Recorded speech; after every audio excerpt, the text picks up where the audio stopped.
Bonsoir, mesdames et messieurs, merci de faire confiance à Malaika Télévision. Bienvenue dans ce spécial numéro de l'émission Route Principale.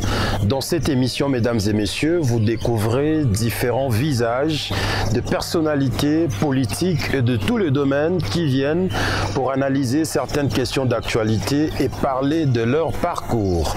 Merci à tous ceux qui nous suivent de partout et j'ai l'honneur de recevoir pour vous ce soir, mesdames et messieurs, le professeur Barthélémy Kalambayi Bonza. Avec lui, nous allons devoir nous entretenir sur son parcours scientifique, sur sa vie actuelle et aussi sur quelques questions d'actualité en République démocratique du Congo. Encore une fois, bienvenue. Monsieur le professeur, bonjour et bienvenue chez nous. Merci beaucoup. Merci d'honorer ce plateau ce soir. Alors, les Congolais veulent vous découvrir, particulièrement le Louchois. Qui est professeur Barthélémy? Le professeur Barthélémy Kalambayi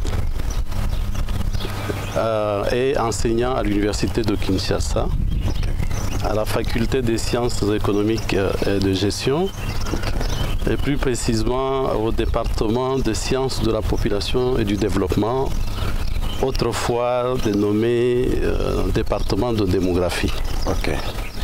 Eh bien, je suis en même temps directeur gérant du centre CRESPOD, c'est-à-dire centre de renforcement de capacité et d'études sur les questions de santé, de population et du développement. Ok. Et dans ce centre, nous faisons non seulement la recherche, mais aussi nous avons deux supports de communication. Le premier support, c'est la bande dessinée dénommée Déborah et le magazine dénommé Bon à savoir. Ok. Donc voilà, pour l'instant, on peut s'arrêter là. Voilà, vous êtes congolais, né au Congo, vous avez étudié au Congo C'est une bonne question. Oui, je suis congolais. Ok.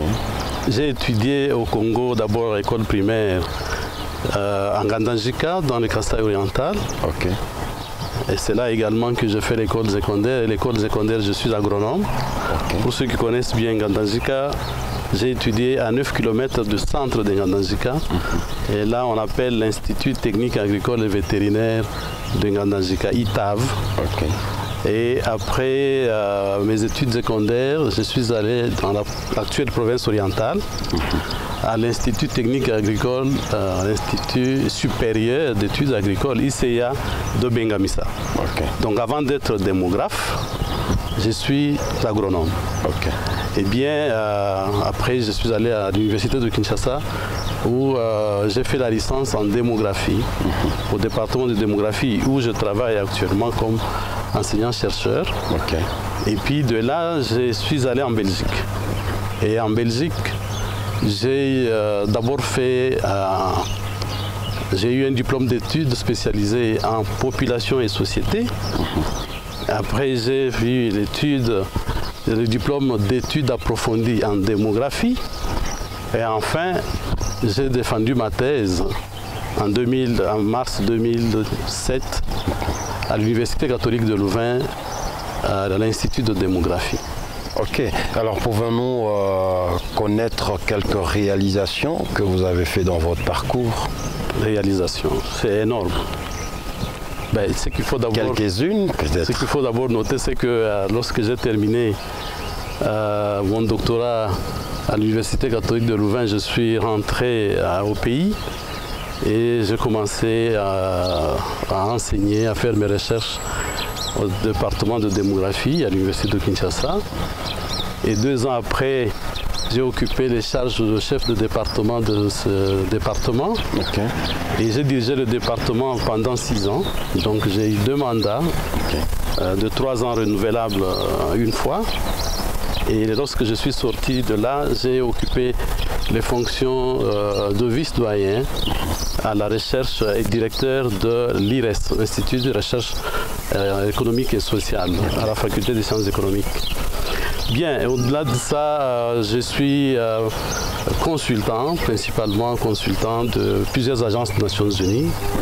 Je citerai UNFPA, l'agence Nations Unies en matière de population, le PNUD, l'ONU Femmes, l'ONU SIDA, la FAO. Eh bien, je suis dans tout ce qui touche à la population.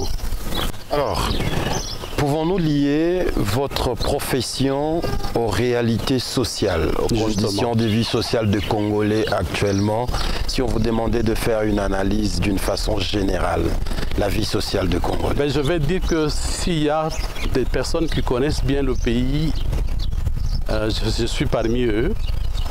Parce que je fais des recherches, comme vous avez vu, je travaille avec plusieurs agences des Nations Unies. Non seulement les agences des Nations Unies, avec les ONG internationales, et aussi avec les services qui relèvent de l'État congolais. Eh bien, mes recherches sont sur le terrain. Ce n'est pas dans les auditoires seulement. Je suis sur le terrain et je connais le Congo profond. Et c'est... je connais pas mal de choses dans ce qui concerne des questions qui touchent à la population et le développement. Eh bien, sur les questions de planification familiale, sur les questions de la scolarisation, sur les questions de santé publique, sur les questions de violence basée sur les genres. Et je travaille là-dessus. L'horizon est très divers. Alors vous êtes beaucoup dans la population et dans les développements. Ouais. Est-ce que pouvons-nous parler du concept le peuple d'abord? Ça vous dit quelque chose? Justement, le peuple d'abord, il faut vous dire que je vous ai parlé de ce support. Okay. Déborah, qui est une bande dessinée. Okay. Le peuple d'abord, c'est un concept qui a été je vais dire, élaboré, énoncé par le feu Étienne Tshisekedi Wamulumba, que je n'ai pas eu à côtoyer, mais j'ai eu à lire. Comme tout Congolais, j'ai eu à lire un certain nombre d'ouvrages sur lui. Et d'ailleurs, il faut que je souligne que le premier ouvrage auquel j'ai collaboré a été rédigé par Maître Dieudonné Ilunga, qui fut un des très proches collaborateurs de Étienne Tshisekedi Wamulumba. Et c'était, le titre c'était Étienne Tshisekedi Wamulumba, père de la démocratie congolaise. Okay. Et c'était en 1997. Et c'est mon imprimerie qui avait imprimé ce livre-là, au moment où tout le monde avait peur. Eh bien, j'ai eu à pénétrer le concept de le peuple d'abord, qui aujourd'hui est utilisé à tort et à travers. Mais ce qu'il faut retenir, c'est que la lutte de M. Tshisekedi Wamulumba était pour le bien-être du peuple congolais. Il se battait pour le bien-être, pour l'amélioration des conditions de vie du Congolais. Eh bien, il s'est battu. Et lorsque vous prenez, lorsque je parle de conditions de vie, vous êtes là-dedans dans la gouvernance d'une manière générale et dans la gestion du bien public. Okay. Eh bien, il avait axé sa lutte sur le bien-être, sur le développement socio-économique. Okay. De la RDC. Et cela commençait par l'amélioration de la gouvernance politique. Très bien. Et cette gouvernance politique qui n'allait pas du tout depuis les années 1980, raison pour laquelle ils avaient créé l'UDPS, les 13 parlementaires, s'étaient révoltés contre le régime Mobutu pour pouvoir arriver à créer ce qu'ils avaient appelé l'UDPS. L'UDPS qui est aujourd'hui au pouvoir. Voilà. Eh bien, et ça c'était le souci de voir le prochain, de voir l'autre mener une vie normale, envoyer des enfants à l'école, avoir accès à la santé, avoir accès à l'eau, à l'électricité. Eh bien, c'est tout ça qui avait révolté ces 13 parlementaires, bien que plus tard les autres se sont affaiblis dans cette lutte et lui est resté jusqu'à sa mort là-dedans. Ouais. Eh bien, c'est ça le peuple d'abord et nous pensons qu'aujourd'hui, nous allons récupérer non seulement le slogan, mais aussi mener les activités dans le sens d'atteindre ce bien-être. Vous pensez ou vous essayez de voir que le gouvernement actuel, parce que le pouvoir aujourd'hui, il est avec l'UDPS, émanant d'Étienne Tshisekedi bien sûr, vous pensez qu'ils vont respecter ces concepts ou il est déjà mis de côté et c'est autre chose que nous voyons? Bon, ben, il faut dire que cette question ne doit pas être analysée de manière simpliste. Le peuple d'abord, c'est toute une politique de développement. Et cette politique de développement touche à quasiment tous les domaines de la vie nationale. Et cela nous amène à réfléchir sur la gouvernance. Maintenant, est-ce que la manière dont les choses sont en train d'être faites aujourd'hui, est-ce que ça va nous amener à atteindre ce bien-être, en fait, le peuple d'abord? Je vais avoir des réserves pour pouvoir me prononcer de manière brutale parce que il y a beaucoup de facteurs qui entrent en jeu. La gestion actuellement, on va dire pendant 2 ans, le président Tshisekedi, le gouvernement qui était en place et tout ça, la vie politique congolaise n'a pas bien fonctionné. Et si seulement nous restions dans cette perspective-là, j'étais moi-même déjà en train de douter de l'atteinte des objectifs du peuple d'abord. Ouais. Eh bien, je peux l'illustrer par la politique de la gratuité de l'enseignement. Ouais. C'était une très très bonne vision qui était prônée par le chef de l'État, mais dans sa mise en œuvre, il y a eu beaucoup de blocages. Non seulement dans ce secteur-là, on peut aussi voir dans la gouvernance d'une manière générale. Si on devait faire une évaluation du gouvernement Ilunga Kamba, on dirait beaucoup de choses. Maintenant que le président lui-même a récupéré on va dire, aujourd'hui c'est lui qui a la manette. Ouais. Il est au volant avec le nouveau gouvernement mis en place. C'est très tôt pour nous de pouvoir dire si nous allons atteindre l'objectif du peuple d'abord, c'est-à-dire l'amélioration des conditions de vie. Et surtout qu'il a ouvert les portes à tout le monde, il a créé cette union sacrée de la nation, il a fait appel à tout le monde, il y a des grands partenaires politiques qui sont venus. Vous pensez que ça peut donner de l'espoir aux Congolais? Oui, je pense qu'il faut saluer cette vision-là. Il faut saluer la vision de rassemblement. Et non seulement saluer cette vision dans le chef du président de la République, mais saluer également cette vision dans le chef de ceux qui étaient autrefois à l'écart et qui ont rejoint la vision. Voilà. Et bien là-dedans, je vois par exemple le MLC de Jean-Pierre Bemba.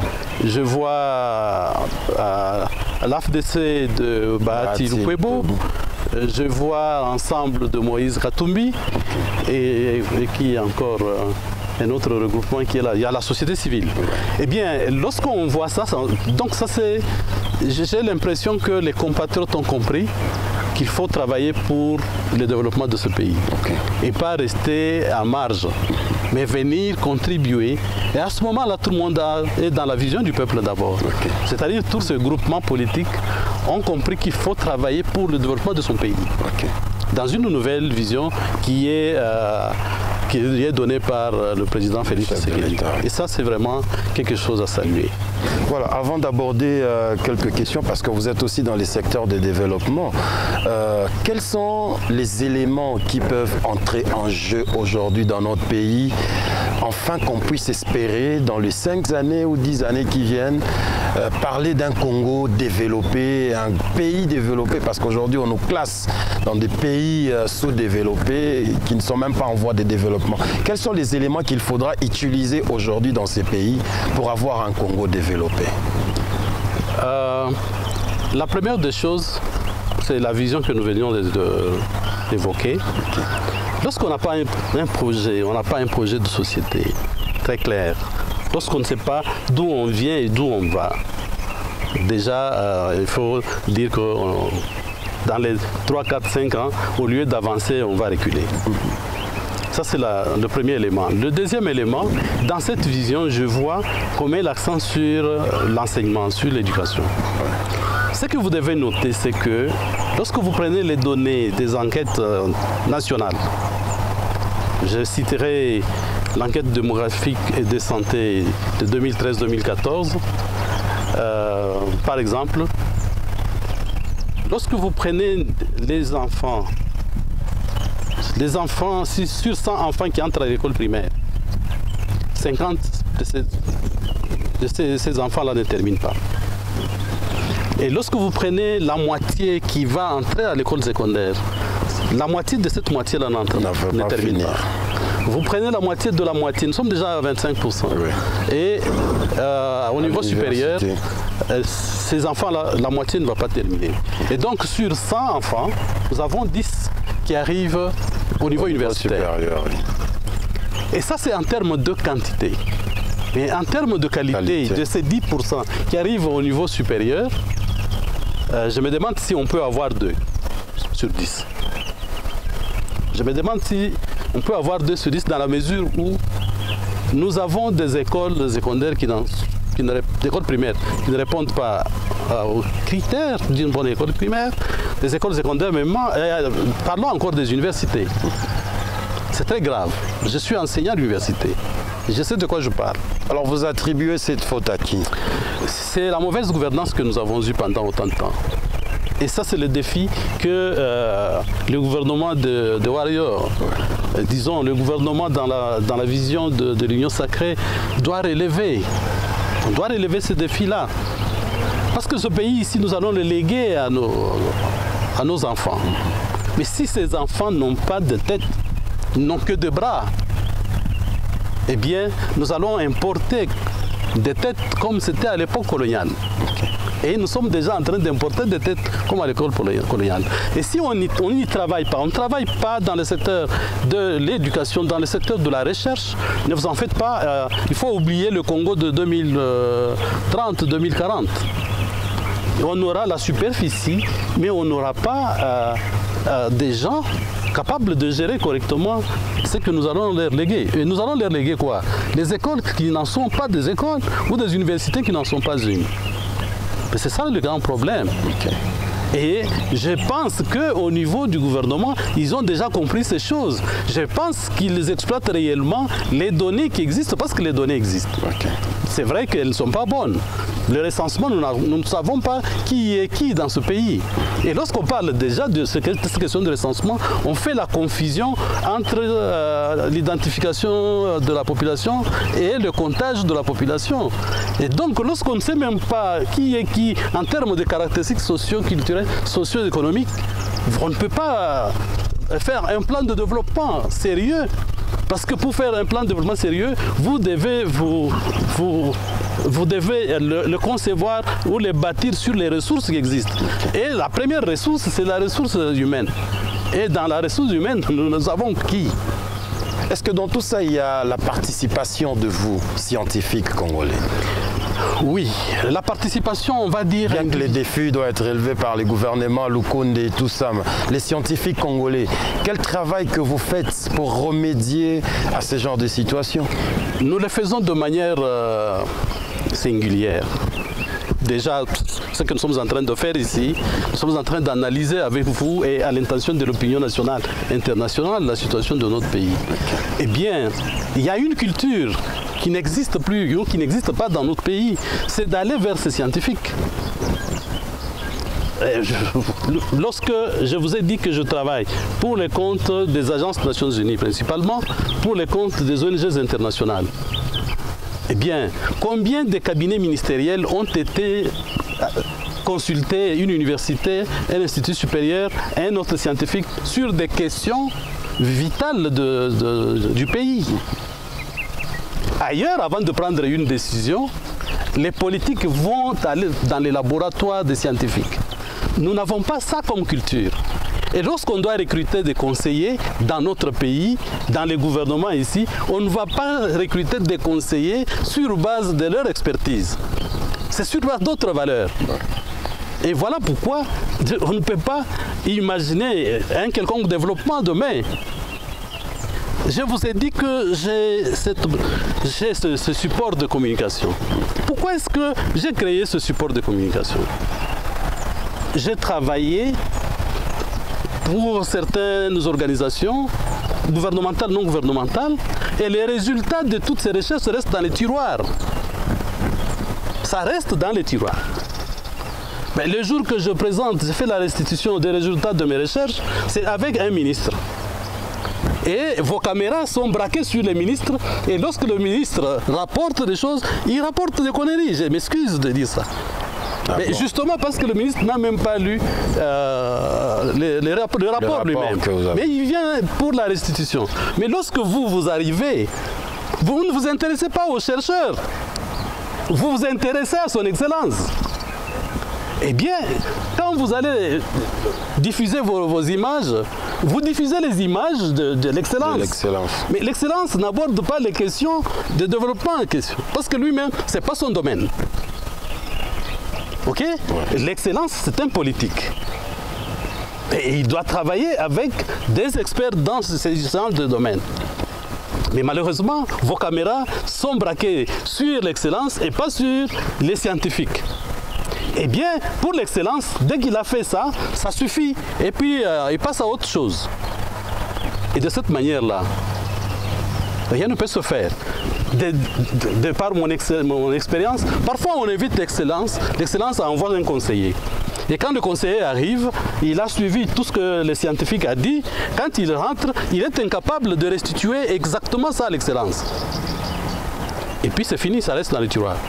Et c'est comme ça que j'ai créé ce support pour pouvoir partager ou donner des conseils dans des domaines de population et développement à la communauté.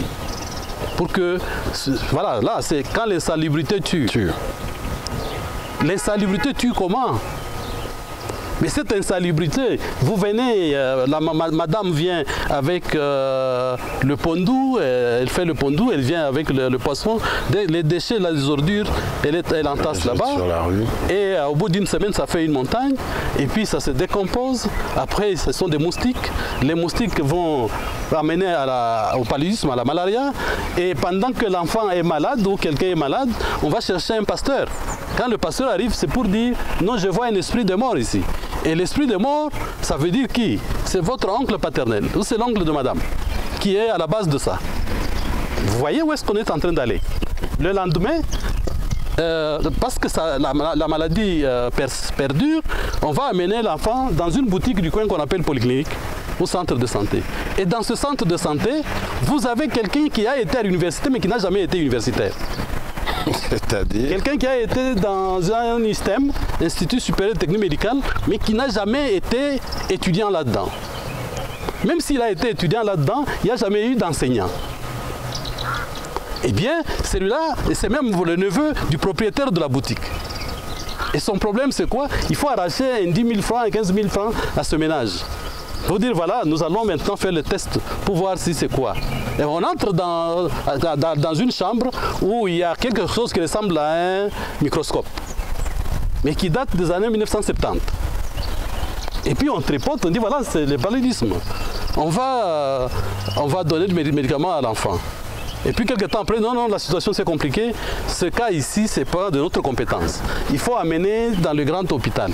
Mais dans ce grand hôpital, il n'y a rien. C'est un mouroir. Parce que les dirigeants eux-mêmes n'y vont pas. Ceux qui décident, ceux qui affectent les fonds, n'y vont jamais. Lorsqu'il fait un rhume, il faut qu'on les transfère en Afrique du Sud. Donc c'est parti de quoi? De l'insalubrité. Et puis, 48 heures après, l'enfant trépasse ou l'homme trépasse.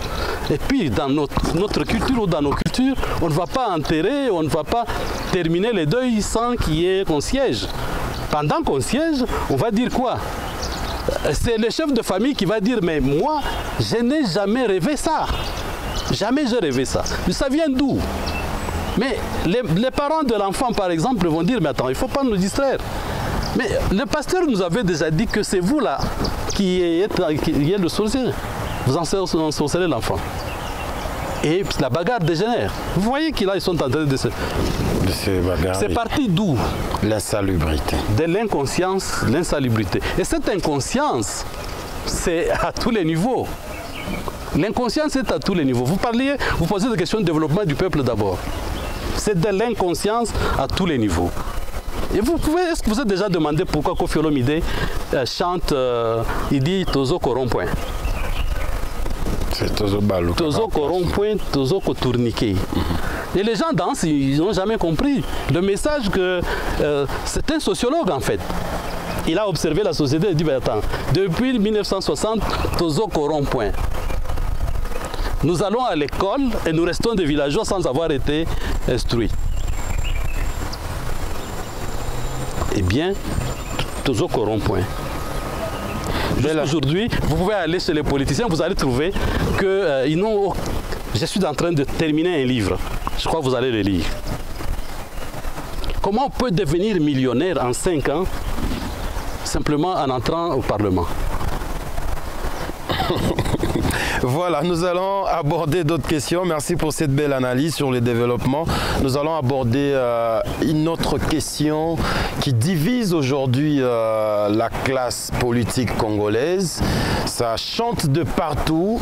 Alors je veux vous convier à suivre l'élément que nous avons préparé. Vous pouvez prendre le téléphone. Les Congolais, la politique congolaise et ses politiciens, la RDC, un pays où ça ne se calme pas. La sphère politique vit, elle vibre sous le rythme des cœurs d'idées. La bataille des concepts, coalition à la base, état d'urgence, état des sièges. Et là, les temps d'atteindre États-Unis du Congo, l'on m'a appris un bon matin un concept dénommé Congolité. Tout le monde en parle, moi aussi. J'ai le droit. Certains intelligents, qui dis-je, les sages de ces pays, veulent voir à la tête un homme ou une femme des pères congolais. La Congolité, portée par l'excellent Noël Tchani, fait la une depuis un bon moment. Les métis belgo-congolais, rwando-congolais, congolo-nigériens n'ont plus le droit de postuler à la tête de la République démocratique du Congo. C'est ce que propose Noël Tchani. Moi qui suis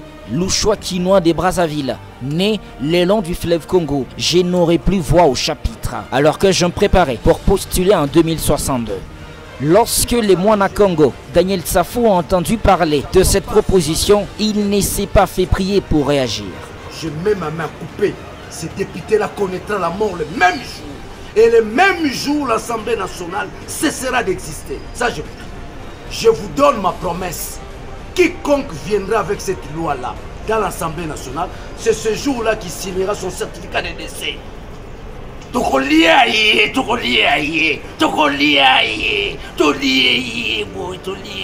Pour expliquer ces genres de sujets, pour comprendre l'incompréhensible, l'on a besoin des génies, des sages, des intelligentissimes, comme le professeur Banza Kalambai, docteur en démographie à Louvain-la-Neuve en Belgique. Ses rêves en ceinture, route principale, veut vous faire comprendre les choses. L'Inikinois est amoureux des recherches sur la population, les développements, la santé, la relation parent-enfant. Actuellement, Banza Kalambai vit aux États-Unis d'Amérique et regorge d'un bureau d'études à Worcester, à Massachusetts, aux États-Unis d'Amérique. Auteur de l'ouvrage Élève modèle, écrit pour promouvoir les mentalités des parents vis-à-vis de leurs filles dans le sens d'égalité des sexes, en vue de développer les valeurs positives et de renforcer les compétences des parents pour accorder les mêmes chances à leurs enfants, filles ou garçons. Monsieur Banza Kalambai, de Kinshasa aux États-Unis d'Amérique, le parcours a-t-il été facile? Le rêve américain, vous l'avez depuis tout petit, où c'est venu? Au fil du temps, les Congolais habitant les États-Unis d'Amérique sont souvent les moins préoccupés par la politique du pays. La diaspora congolaise aux États-Unis d'Amérique, on l'entend moins que celle européenne. L'on a besoin de comprendre quelque chose. Monsieur Banza, la question de l'heure, la Congolité vous préoccupe-t-elle? Noël Tchani, on sait qu'il vient du même village que vous. Son point de vue, sa position politique actuelle est-elle la vôtre? La Congolité, la congolexicomatisation comme le dirait Eddie Malou, grand frère d'antan. Objectivement, le Congo a-t-il besoin d'être dirigé par des tribus, de nationalités ou simplement des compétences? Question m'envoyée par un ancien professeur de Louvain-la-Neuve. Bienvenue à Lubumbashi, Mister Kalombayi Banza. Voilà, un article qu'on a préparé pour vous sur certaines questions. Quel est l'apport de Congolais de la diaspora vis-à-vis aux questions de leur pays? C'est très très intéressant. J'ai réfléchi depuis un beau bout de temps sur cette question. Vous savez, depuis les années 90, l'économie congolaise a été tenue ou soutenue par la diaspora. Je peux l'illustrer par le secteur de transport à Kinshasa. Depuis, on va dire, la chute de la société de Sotraz. Le transport dans la ville de Kinshasa était assuré par des taxibus et des taxis qui étaient envoyés par les Congolais de la diaspora. Le paiement de frais scolaires dans certains ménages, c'était les Congolais de la diaspora. Et c'était même une stratégie, j'ai fait mon mémoire de licence là-dessus, sur la féminisation de l'immigration, de l'émigration. Chaque ménage, pour le cas de Kinshasa où j'ai travaillé, c'est de mener pour pouvoir envoyer un membre de sa famille à l'étranger. Et c'était une stratégie, c'était une chaîne migratoire. Nous y avons travaillé avec 4 collègues pour pouvoir étudier pourquoi est-ce qu'on envoyait les membres de famille à l'étranger. Et il y avait des parcelles qui étaient vendues à Kinshasa pour que celui qui se retrouve en Belgique, en France, aux États-Unis, se débattent pour pouvoir racheter une autre parcelle à sa famille à Kinshasa. On a connu le phénomène de Balandili. Et c'est là-dedans qu'on a eu le phénomène Ngulu. Eh bien, c'est la diaspora là qui travaillait pour pouvoir soutenir les ménages au Congo. Eh bien, cela a continué au fil des années. La diaspora contribue énormément au développement de ce pays. Et même encore, lorsqu'on a parlé tout récemment de changement de régime, moi je me rappelle avoir été parmi, quand j'étais étudiant à Louvain-la-Neuve, j'étais parmi des gens qui avaient marché à l'époque. Lorsque Nkunda Batouari, non, c'est l'autre qui avait, lorsqu'on a pris Bukavu à l'époque par la rébellion, on était dans les rues de Bruxelles pour pouvoir marcher. Et donc ça a continué jusqu'à la récente alternance. Eh bien, les Congolais de l'étranger ont beaucoup contribué à ça. Mais ce n'est pas seulement les Congolais de l'étranger. Il y a également les Congolais de l'intérieur. Nous avons parlé de Etienne Tshisekedi et tous les autres. La plupart de ceux qui ont versé du sang pour qu'on arrive à cette alternance, ce ne sont pas les gens de l'étranger, c'est les gens d'ici. C'est de l'intérieur aussi. Eh bien, tout Congolais a contribué, veut contribuer au développement de son pays. Bien. Maintenant, revenons à cette question de la congolité. J'entends parler. Comment avez-vous accueilli cette question, cette proposition de loi? Bon, je salue le courage de notre ami, mon aîné, Noël Tchani. Tout Congolais est libre. C'est ça l'avantage de la démocratie. On est libre de mettre une réflexion. Okay. M. Tchani a émis sa réflexion. Il est libre. Je suis aussi libre. Okay. Le professeur Kalombayi est libre de réfléchir. Vous êtes libre de pouvoir émettre aussi, mais seulement là où il faut faire attention. Il faut faire très très attention parce qu'il y a des questions très sensibles, certaines questions très sensibles, qu'il ne faut pas aborder de manière simpliste. C'est-à-dire? C'est notamment le cas avec la question de la congolité. C'est une question qui doit, à mon avis, si c'était moi, si l'inspiration était venue chez moi, je m'approcherai de d'autres collègues qui travaillent dans d'autres domaines de la vie nationale, qui font des recherches là-dessus, avant de me prononcer. Pourquoi je dis ça? Lorsque vous regardez dans cette question de congolité, vous avez les aspects démographiques. Je suis démographe. Ok. Il y a les aspects des migrations. Ces aspects des migrations sont là-dedans. Vous avez des questions d'ethnie. On a besoin d'ethnologues et des anthropologues. Okay. Dans cette question-là, nous avons des juristes. Les juristes doivent se prononcer là-dedans. Ouais. Nous avons des politologues qui doivent également... Mais vous avez également des économistes.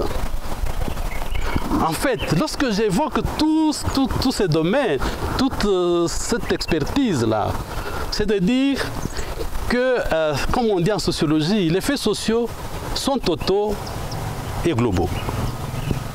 Vous ne pouvez pas prendre juste un petit aspect là et vouloir bâtir toute une théorie. C'est très très dangereux. C'est pourquoi on appelle ça proposition. Il a proposé, il a soumis dans le main des experts qui vont... Je suis en train de donner mon point de vue sur cette proposition. Okay. J'ai dit qu'il est libre. On ne dit pas que c'est déjà une loi.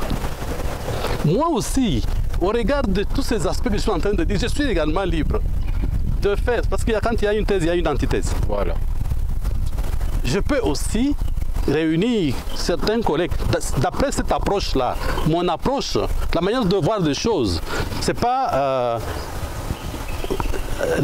quand je vois l'approche de Noël Tchani, c'est une approche, oui, ça s'appuie sur l'immigration et sur la politique. Mais les autres dimensions, il les a oubliées. Mais même dans la migration, parce que lui n'est pas migratologue, il n'est pas démographe, c'est un économiste. Okay.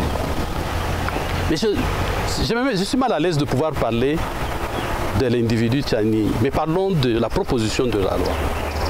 Parce que ça vient de lui, oui, ben, on ne peut pas échapper. Je vais donner, il y a une question qu'on n'a pas encore résolue en démographie, en migration.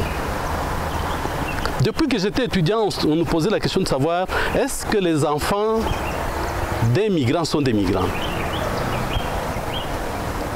Est-ce que les enfants des migrants? Je suis migrant aux États-Unis. Okay. J'ai des enfants qui sont déjà américains. Moi, je ne suis pas encore américain. Je suis congolais. Je suis dans cette diaspora-là.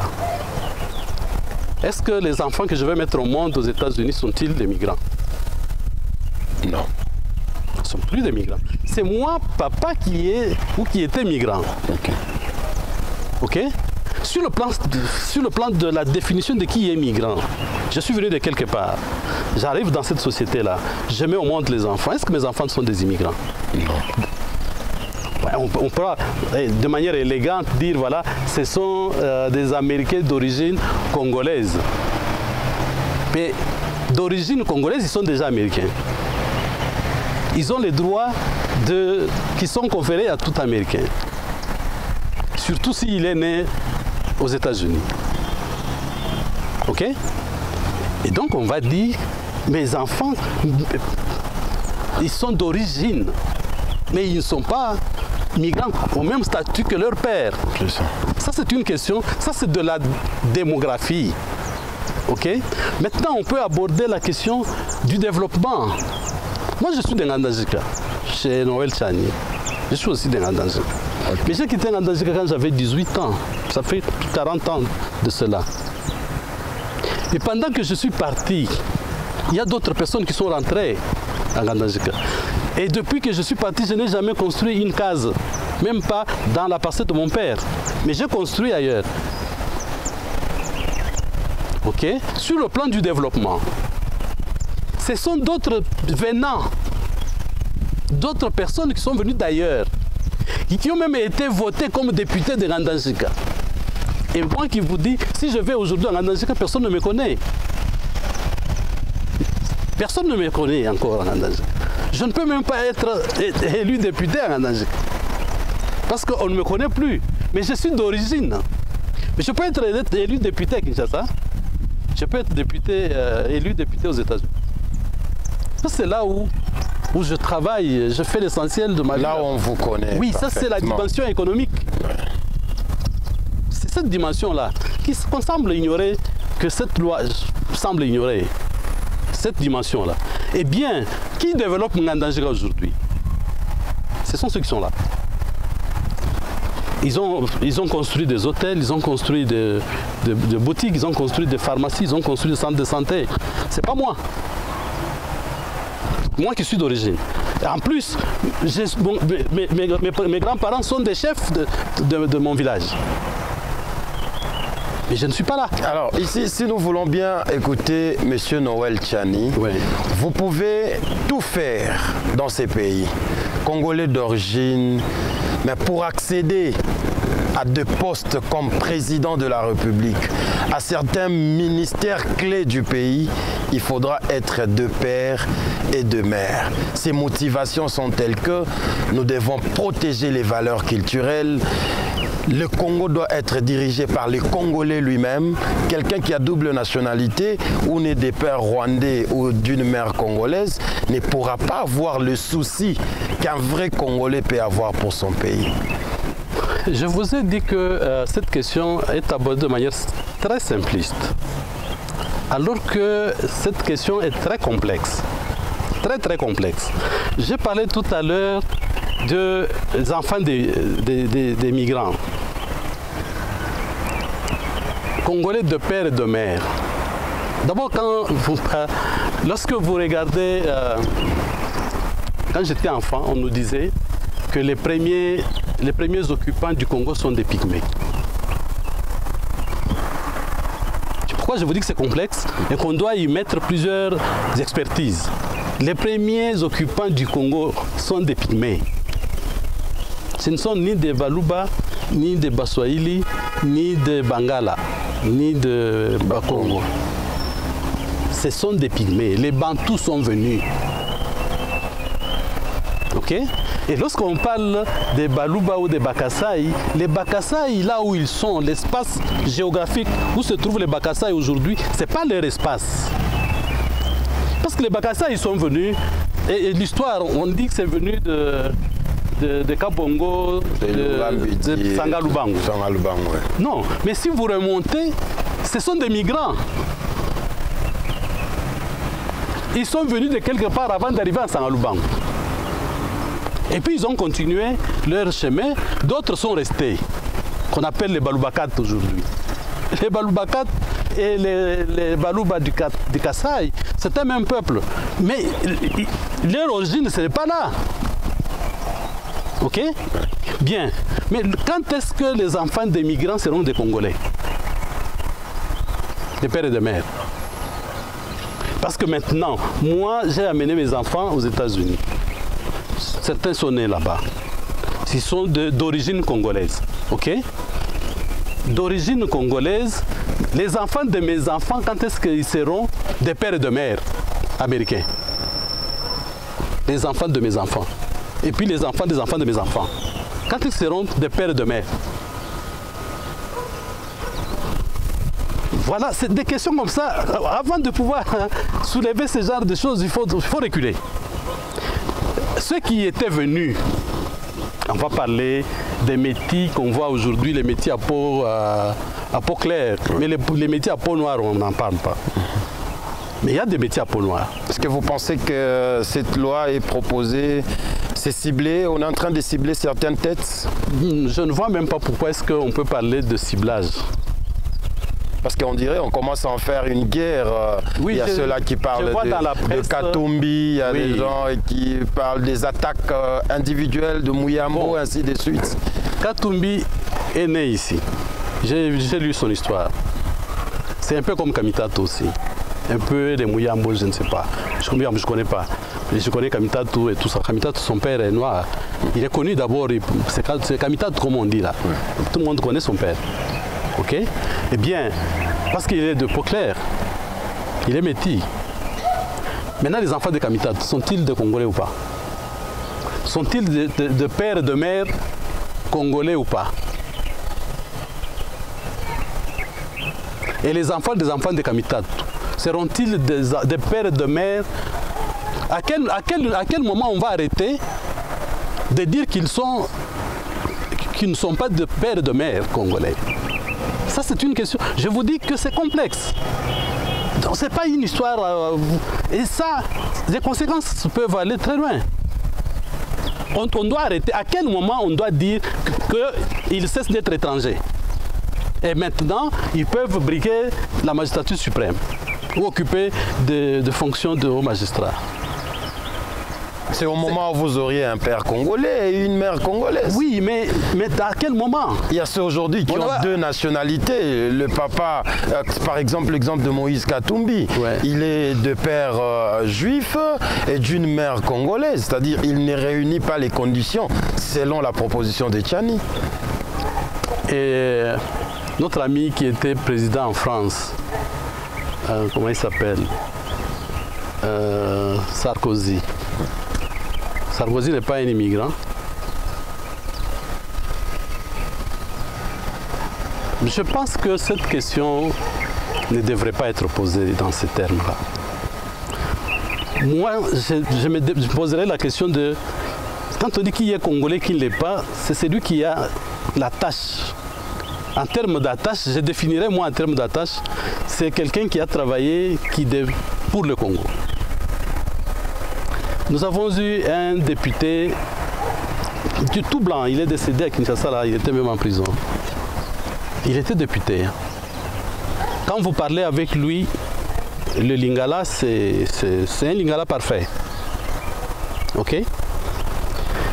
Je vous ai dit, entre moi, qui suis de père congolais, de père originaire de Ngandangika, de mère de Ngandangika, je suis parti, ça fait 40 ans.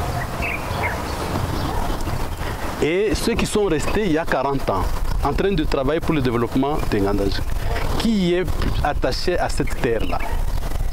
Est-ce moi ou c'est eux? C'est dans ces termes-là qu'on devait poser cette question. Les Katumbi, les Bemba et consorts. C'est pas si Bemba est là-dedans qui Olivier Kamita te consort. C'est surprenant que vous puissiez contredire Noël Tchani, qui est d'ailleurs votre frère d'un même village. Tchani est de Benan Piana. En fait, nous sommes de même territoire. Moi, je suis de Benan Karambaï. Ouais. Mais ça ne veut pas dire que les Benan Karambaï et les Piana doivent s'entretuer, parce que nous réfléchissons sur la question de congolité et que nous ne mettons pas sur la même longueur d'onde. Non, non, non, non. J'ai dit, tout Congolais, et c'est constitutionnel, est libre de faire une réflexion. Mon aîné Tchani est libre de faire sa réflexion.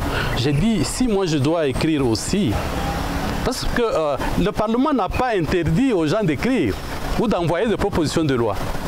Ce n'est pas interdit. Noël Tchani, je ne sais pas s'il a une équipe de chercheurs. Mais moi aussi, je peux monter une équipe de chercheurs pour pouvoir défendre mon point de vue. Mais je ne dis pas est-ce que je veux défendre X ou Y, mais seulement dans ma manière de comprendre les choses. Pour moi, j'ai réfléchi en termes de développement économique. Je ne réfléchis pas en termes de village. Parce que même par rapport à l'attachement au village, moi je ne suis pas plus attaché au village que ceux qui sont restés au village. Nous sommes partis, nombreux sont partis à l'étranger. Ils ont eu leur bourse, ils sont partis à l'étranger. Ils ont travaillé pendant ils ont fait toute leur carrière à l'étranger. 60 ans, ils sont retraités. Nous les avons à l'université, dans notre université. Nous voyons les compatriotes qui sont en train de revenir. Mais ces compatriotes qui reviennent, toute leur énergie a été consacrée au développement d'autres nations. Et ces compatriotes qui reviennent vont être plus congolais que ceux qui sont restés ici, même s'ils sont d'origine étrangère. Mais voilà les questions que moi je me pose. Ces compatriotes qui reviennent déjà fatigués. Après 65 ans, on vous a sucé à l'étranger. Et puis, vous êtes vraiment... Je dirais quoi? Vous n'avez plus à apporter. Ok? Maintenant, vous êtes à la retraite. C'est à l'âge de la retraite que vous venez pour pouvoir dire que vous êtes plus compatriotes que ceux qui étaient restés au pays. Donc là, il y a quelque chose qui ne va pas. En termes de contribution, alors, ça c'est un. Je disais que c'est multifacette. Il y a plusieurs facteurs qu'il faut tenir en compte. Alors il ne faudrait pas, cette loi-là peut mettre le feu dans ce pays. On voit déjà, il y a des voix qui s'élèvent de partout. Il y a la Fondation Katangaise qui s'est prononcée, il y a les jeunes.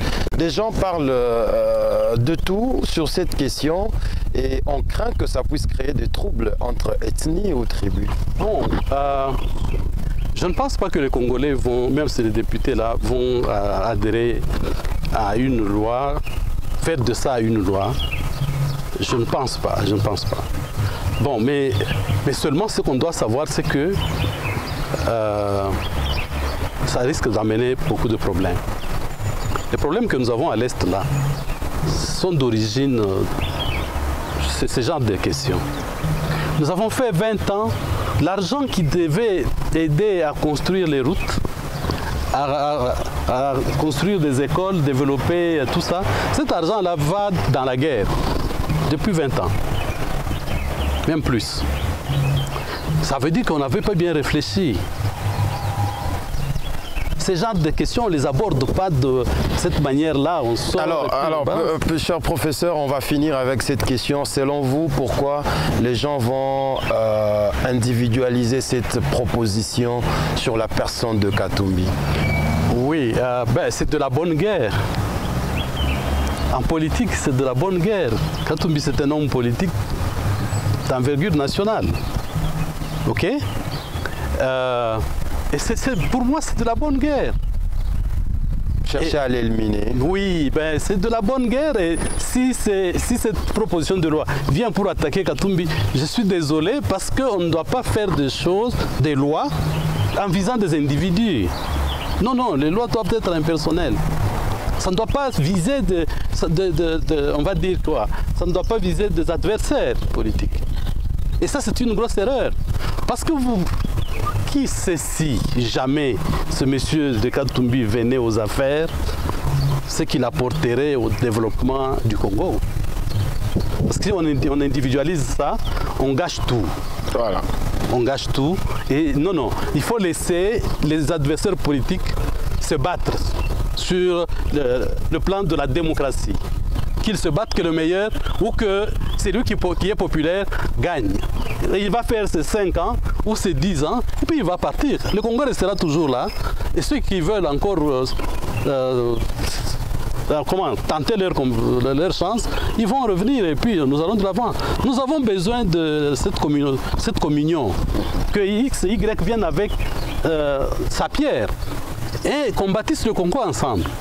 Mais ce n'est pas d'amener des lois qui me visent moi, parce que je suis allé aux États-Unis. Si nous allons au Parlement, depuis Kamere, il y a le moratoire. C'est plein d'étrangers dans nos institutions. Pourquoi ils sont étrangers? C'est tout simplement parce que, d'après la Constitution, on ne peut pas avoir double nationalité. Ok? Mais nous avons vu qu'il y avait des gens aux élections qui ont double nationalité.